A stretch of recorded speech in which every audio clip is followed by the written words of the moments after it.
So what do you make of that then? It was kicking the teeth at the end, wasn't it? It was. We worked so hard to get back into it. We used to got some pace, we got some width, we got people going forward, got back into it, and then as I say, it's just a kick in the teeth that we lost it at the end. Well, I summed the game up that both teams defending was absolutely shambolic.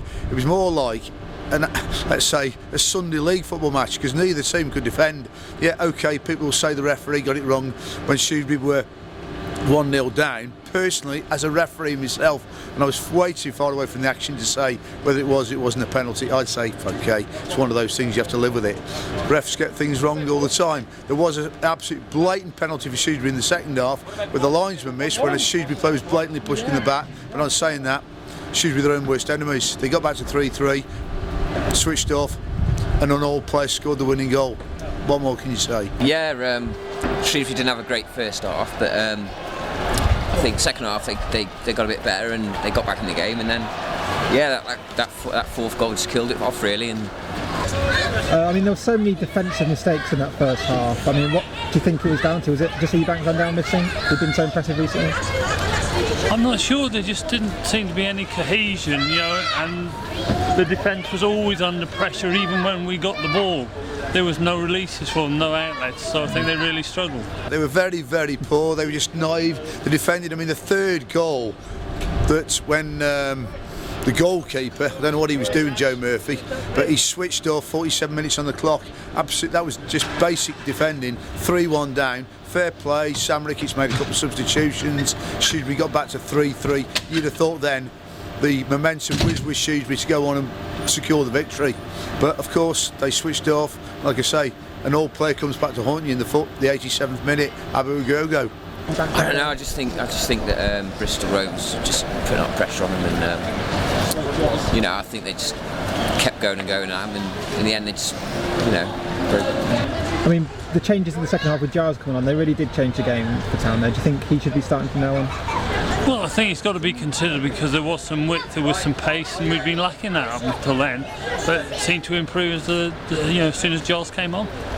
That game revolved around two big decisions: a penalty that was never given, and the goal at the beginning of the second half, in the first minute, when our goalkeeper came right off his line and they just put it into an empty net. And that was two big decisions. Personally, I believe he should start full stop. But I mean, I don't want to be critical of the manager, but Shrewsbury, at the end of the day, you're playing with one man up front. You can't play home games with one man up front. If you're in the Premier League, yes, but not in the Football League One. You can't stop. Jason Cummings is not a prolific goal scorer. How many goals he got? 3 goals. He doesn't look like he's going to score a goal. Now, last season and the season before, Okunabiri scored goals for Shrewsbury. I don't know if the guy's lacking confidence or what. You need people in. No Sean Worley today, obviously injured. Simple fact is, Ryan Giles should be starting because he wants to create chances for players. If he's not going to score, now Josh Laurent scored 2 today. I think you'll find that Josh Laurent, it's the first time he's played for Shrewsbury and scored 2 goals in one game. He's a good player, he is. I mean, he should have been starting, I think. But he came on and he had a pretty good impact, so yeah. Finally, what did you make of the rest of the performance? Do you think they had a penalty in that first half? I, to be honest, from where I was sitting, I couldn't tell.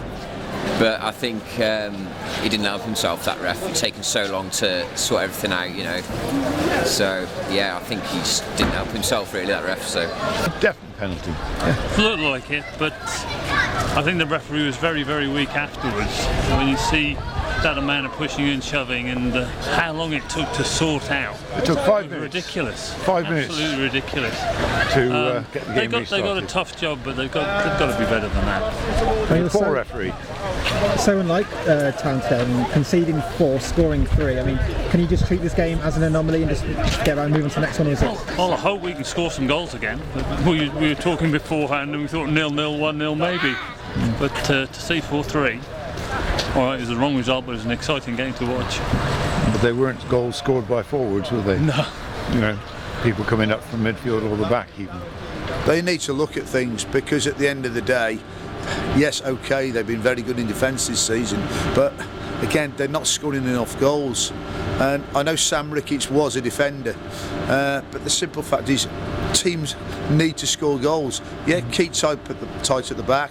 Okay, today both clubs were both terrible defensively, but you've got to create chances. Everybody knows, like now, the last game here, the league game, Peterborough United, they were the most prolific team in the league for scoring goals. Shrewsbury kept a tight ship, won 1-0. Today, Bristol Rovers are like Shrewsbury, they don't score many goals, and they had their main striker out missing today, Jordan Clark-Harris. He didn't play today, and they still put 4 past Shrewsbury, so that doesn't really say a lot for Shrewsbury.